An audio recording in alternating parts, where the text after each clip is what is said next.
reviews. Very, very bad reviews. Because what they actually say, and I'll tell you now, Darwin City Hotel, rethink if you're going to stay there, because I wouldn't, is they had the main hotel, and when we booked in, they said we're in the back part, and you actually go from main into another car park out the back, and it's the old youth hostel. Yep. So all they've done is refurb, paint job, and they're charging a considerable sum $200 a night for that place. So not a great place. I found the customer service absolutely shit house. Would not recommend. So except for you didn't go off at the Sheila because she was nice. She looked nice. Yeah. Oh yeah, she did look nice. She was good looking. But she, it was out of her control because they had their supervisors, But while we're up there, we had a chat, and because of how long it took us, remember, from Warramungu up to Darwin, we thought, you know what? Because we're heading back to Warramungu with your wildlife and everything like that, we decided to leave Darwin on the Monday morning in darkness. In the darkness, yeah. So we could get back at a reasonable time to yeah, because by the time we got out of Darwin, it was light and wildlife wouldn't be quite so much of a problem. So, and that's pretty much exactly how it worked. So, but the whole wildlife thing, and the entire time we were away, we never ever had any problem with wildlife. The only time I had any trouble with wildlife was when I was riding from Cobar to here. I had 2 kangaroos. I had to disconnect cruise control, slow down. So 2 kangaroos on the road. I think we had, from Berg to Norwich, we came across a few sheep too. Yeah, they're on the side of the road. Yeah, but didn't a couple go across the road? They were fair way up. Fair way up, but they still crossed the road in front of you. But I mean, sheep, fucking goats. Goats, holy shit. Christ. And I mean, when I went to Berg last time, which was 18 months ago now, it was, I never saw a single goat. Yeah. I saw emus everywhere. This time it was more goats and we saw fewer emus. But goats, thousands upon thousands of wild goats everywhere. If anyone wants to go on a hunting trip, I'm sure most of the properties up there would welcome you with open arms and say, go and shoot some of these fuckers. Because they were everywhere. So I think after that 2 days break, Tony, we had that 900 and, what was it, nearly 980 k's back down to Warramungu. But that was actually quite easy, I thought. Coming back wasn't too bad. Because we had a couple of days break. And it was easy to cope. And by then, because our asses had started to harden up. And I found that by the time we got back to Warramungu, I could ride longer and longer and not have any dramas with the rear end. So, it wasn't a bad trip. Although we made pretty good time, but how's 130 k's an hour? Easy. Fucking piece of piss. I wish I could do it without the trailer on. Yeah. Because you could have done it easy. Those bikes, those M8s will do it all day long without any dramas at all. Just humps. It was good. But like fuel consumption is a big thing, and particularly on a bike because you got to watch in between your stops. And with mine pulling that trailer, I mean it's not huge weight. All up, it'd be probably like having 2 of me on the bike. I suppose that's fucking plenty enough. But bad enough just having 1 of me on there. But I was coming up to Darwin, I think I was working it out, I was using nearly 8 litres per 100 kilometres, which is a shit ton for that bike. That's at 130 k's. But I think going up we had a fair bit of wind. It was fairly windy. Coming back it was about the same. But so you work out, if you look at the altitude, like from Darwin, you're steadily climbing all the way to Warramungu, and then you're still climbing from Warramungu all the way down the Springs. Slowly, steady climb. Just as you said, as the other side of Alice Springs is where it started to dropping in. But coming back, I was doing 7.7, 7.8 litres per 100. So the following day we thought, we'll just cut 10 k's an hour off the speed. And it went from 7.8 to 6.8. Just knocking 10 kilometres an hour off the speed. So, But that was a good trip back down to Warramungu. It was Same places we stopped at Catherine for fuel, Mataranka, Elliot, we stopped for fuel. That allowed us to get to Warramunga. Elliot, yeah, that was, go to the service station's got bloody mesh and bars all over it. Got wire all over the windows to stop people breaking in, and yeah, that was an eye opener. But I mean, the houses along the highway at Elliot were even a bigger eye opener. Yeah, they were. Yeah. They looked like inhabited garbage tips, but they were houses. But anyway, and yeah, like some of the little towns, you know, and I bought stickers and fucking stubby holders. I've got a stack of them there that I've got to hang up yet. How many end up with? 26 stubby holders. And some I couldn't get one from Alice Springs. Couldn't get a fucking sticker from Alice Springs, so I bought one on eBay. It's on the trailer, I got it. Oh, cool. But I wanted a sticker from Alice Springs, but I couldn't get a stubby holder. Other places like Mount Isa, couldn't get a sticker or a stubby holder because we stopped at the surveys and they didn't have them. And we didn't have time to go look for souvenir shops. So some places I didn't get any. I think we found majority of them. You found at roadhouses. In roadhouses, yep. Because they cater for more different people. For drive-through traffic. But in the main things like at Catherine, you asked them there, they didn't have any of the service stations. No, I didn't get anything at Catherine either. So it is what it is. I got what I could when I could, and but no, that was a good trip down. And then we had to have our rissoles and mash. Yep.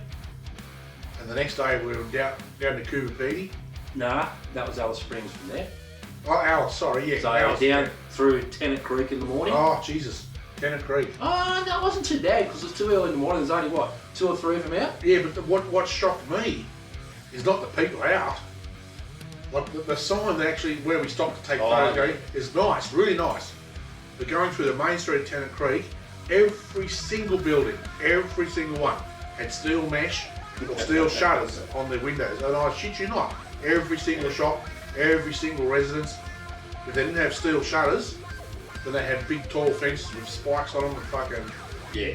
You know, it was... And that's why people said don't stop in Tennant Creek. And that's why we stayed at Warramunga. That's why I stayed at Warramunga, because we were initially going to stay at Tennant Creek. But every single building on that street, it looked like a prison camp, didn't it? Yeah, it did.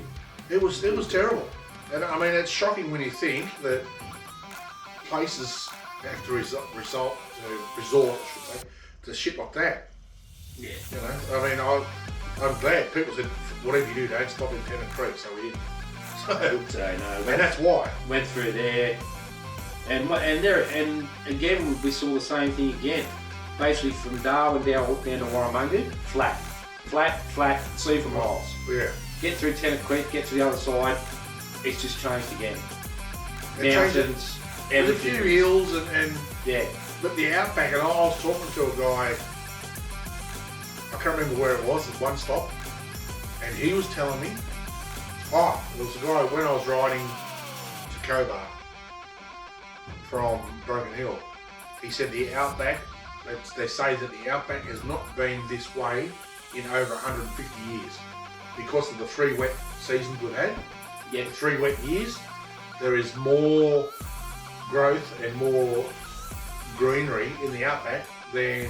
Yeah, it was beautiful. It was like, even where it was long and dead flat, if there wasn't a tree, there was green, it was grass. Yeah, it was. There was very few places where we rode that we saw red dirt. The only red dirt we saw was on the side roads.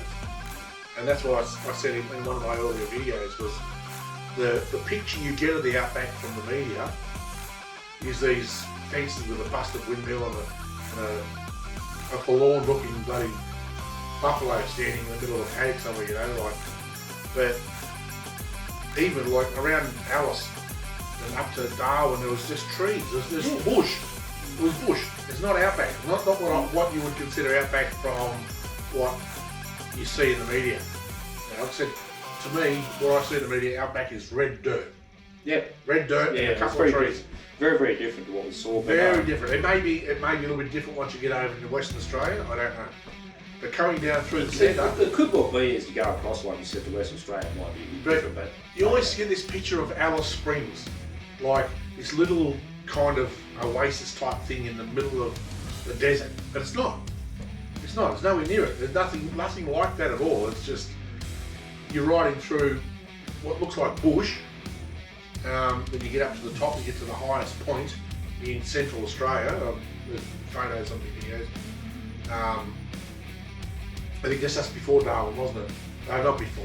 For Alice. Yeah, I think because the thing at the sign that says the highest point. Yeah. Between Adelaide and Darwin. Yeah. Well, that was like we'd gone down through there, Tennant Creek, the Devil's Marbles. Devil's Marbles. That was good. That was probably one of the highlights of the entire trip. It was. Aside from Zally Waters, but the Devil's Marbles would have to be one of the. It's just amazing. Amazing. What Mother Nature's put together there. It was unbelievable. And it's it's hard to explain. So, you can feel the age of the place. The place is old. It's old, and it's, you walk around and some of those rocks, and they're not little rocks, they're big rocks, and they're perfectly round. I remember I went for a walk around the back of some of those rocks, and as I walk around, there's a rock that's been split in half.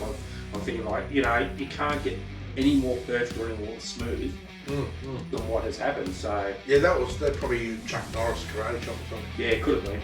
I think it might Chuck Norris might have gone through there and broke a few in half for us. Yeah, he could have.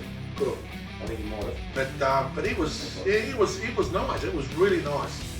And then further on down, we actually stopped in the centre of Australia and paid $2.83 a litre for fuel. Yes, holy fuck yes. $2.83. But it was the geographic centre of Australia. And it had a little, like a pin marker. And that was the centre of, it said it could be one of 3 possible centres. Yeah. That one would have been centre of mainland Australia. Because if you wanted to add Australian territories, like Tasmania, Lord Howe Island, Norfolk Island, all that shit, and you got a totally different centre.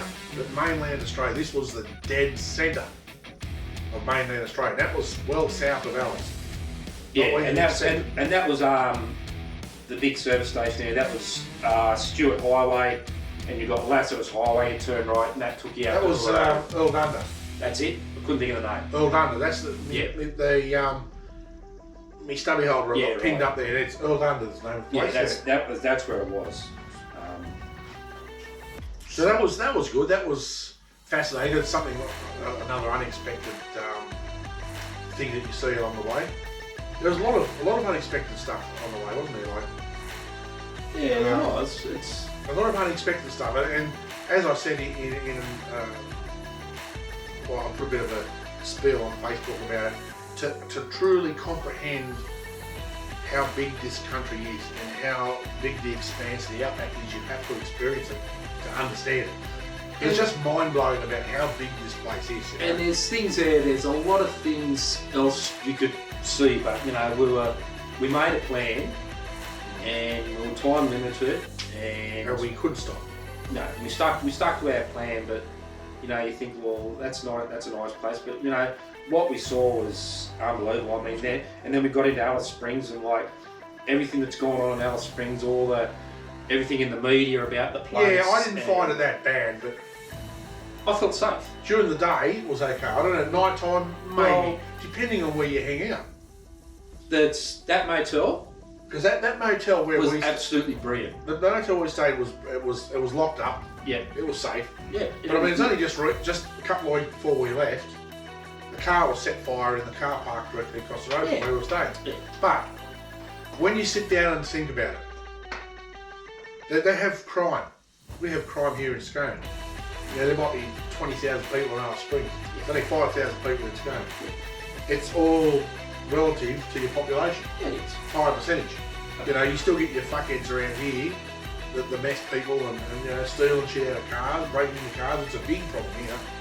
It's people breaking into cars and stealing shit. And I didn't feel that bad in the place. No. I was worried when I went down there, but it's fine. Like if you and I had other people say the same thing in Alice Springs. Said, "You'll see Alice, it's fine. Go in, go out daytime, night time, stay home." Yeah. So, it was fine. So Alice Springs surprised me because it was a lot bigger than I anticipated. Yeah. I thought it was going to be You expect Alice Springs to be this little tiny town in the middle of Bumfuck, Idaho, with desert all around. It's not that way at all. No, it was nice. It was a very different place. It was nice. It was nice. And then we had our run down to Cuba Beatty, which was a bit of an eye opener. It was good. Cuba Beatty itself was an eye opener. Holy shit! You know, like Alice Springs, like it's got nothing on Cuba Beatty. They were pretty vocal, weren't they, that night? Oh, the locals, like, and again, I say the local indigenous, and I mean it's not racist. It's just what it is. Yeah. Getting in their groups across the road from where we stayed, from the club. No, not the club. What was it? Yeah, the motel where we stayed. Motel where we stayed. But yeah, they had a restaurant, a bar. And a bar, a club, sort of attached to it. You know. And they get them there, across the road from there, and they stand out in the front. They harass people for money. They come into the club, and then they've got to be chased back out because they're harassing people in the club for money, for grog. The fellow that come up to me shook my hand. Yeah. Oh, he's going to be friendly, and he showed out a handful of change. He had about $1.50 in change. He said he's pointing to it. He said, "Can the VB, brother? VB, brother. Can the VB?" No fucking money, mate. Yeah. And now then what was the name? Millie? Millie. The pretty little barmaid, Millie. Filipino barmaid. She sorted him out. She takes no shit from him. She told him. She rules that place on iron fist. She does, and he knew because she saw him and she said, "What was his name?" I can't remember. And she said, "Out," and she turned around and he fucked off. Straight away, he knew she meant business. So, and then we had, I think there was a girl there talking about she must have been in the gaming side, talking about the machine ripping her off and going on. And next thing you know, we're sitting down having dinner. The local police strolled in and we're like, "Yeah, okay, this is going to be a good night in Cooper Beatty." Yeah, one shirt so she wanted her money back, but she stole a bottle of fucking, what was it, a breezer, Bacardi breezer or something. And she wanted the money back, and I said no, because you've got to pay for what you stole. Well, that was going to turn into another bloody fisticuff, but that was a real eye opener. Like that shocked me more than Darwin, and more than Alice Springs, Cooper Beatty.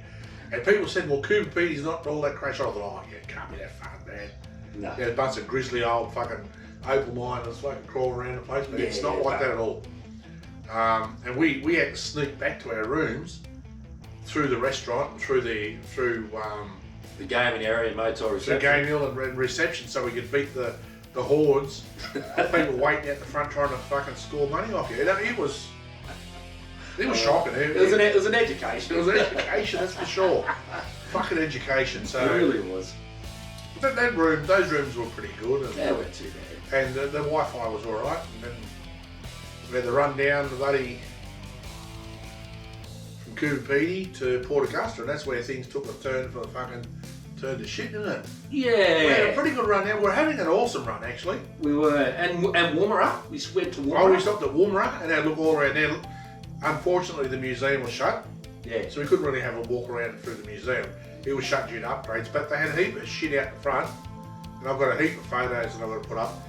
But there was a heap of stuff, old rockets, old planes, and all this sort of shit, launches and that's where looking at that, it's between Australian, American, and British, and they did missile testing, even some space exploration sort of stuff in there. So it was and you could tell you drive straight into the place and you look at it. There's a big sign there that says Royal Australian Air Force, and you look at as soon as you drive in there, you can see barracks and stuff like that. So my thoughts on Woomera is the town was built around the military. It was, and that's what it is. They did say, and it's in one of my photos. I can't remember. They got a permanent. What they say was 300 and something permanent residents there. Yeah. And then the rest just drive in, drive out, like workers and shit. So it was interesting. Woomera was it's part of Australian history. So yeah, it is. We went and had a look there. We've got some photos of Woomera, and I think there was there between Woomera and Port Augusta where things turned to shit. Shit went south. Shit went south in a big way. We were moving along, went through some roadworks. There was some fucking long roadworks. You know, and I was doing some shit that was probably not quite law abiding. Like, you know, in 80 kilometre zones, I was overtaking people just to move through the queue of traffic. And Bruce was behind me, and I mean, the entire trip, every now and then, every couple of minutes, I'm looking at my side mirror, there's Bruce. Look at my side mirror, there's Bruce. Sometimes Bruce would drop back, just play with his camera, whatever. Who the fuck's Bruce? So I'd slow down. Bruce would catch up, we take off again. There's Bruce. And we were riding along there, and what were we, about 120 k's north of Port Augusta? Yeah. And I looked at my mirror, where's Bruce? So I slowed down a bit, looked at my mirror again, where's Bruce? So I slowed right down, where the fuck's Bruce? And I thought to myself, what the fuck are you doing, Bruce? So I slowed right down and I put the blimp on and I moved over, and just as I pulled over, I got a notification the phone was ringing. And because I didn't have my helmet on with my headset, it said Bruce Waddell. I thought, oh, Bruce has stopped if he's ringing me. So I pushed the fucking, pulled over, got my phone out, and by the time I managed to get it to go to the fucking speaker, it was Brucey. What'd you say, Bruce? I'm broken. I'm done. I'm broken. I'm broken. I'm broken. Bruce was broken, so I had to turn around and go. It was only a K or two back, a couple of K's back. But that was the whole purpose of it. That's why the entire trip I always made sure I kept Bruce in sight. So what happened as we're cruising along, and I think by then it was around about 6,600, 700 k's in the trip. I came and missed a beat, and it surged, and then it went again, and then it surged, and I heard like a it wasn't a bang, it was sort of like a sound, and that was it. That's it, gone. So my dash lit up, everything lit up, bike had nothing. So I pulled over the side of the road, went, this is not good. Called Tony come back. By that time I'd already was on the phone to Harley Assist. When I got back, I tried to start the bike and it sounded terrible. So it was nasty.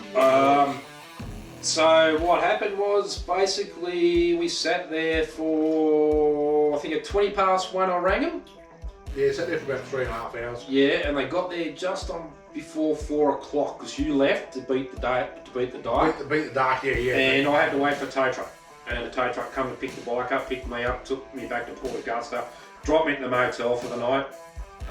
So I spent the night at Port Augusta Motel, and next morning I had to head up to where the bike was stored, and basically the bike was then going to Adelaide because it wasn't going anywhere.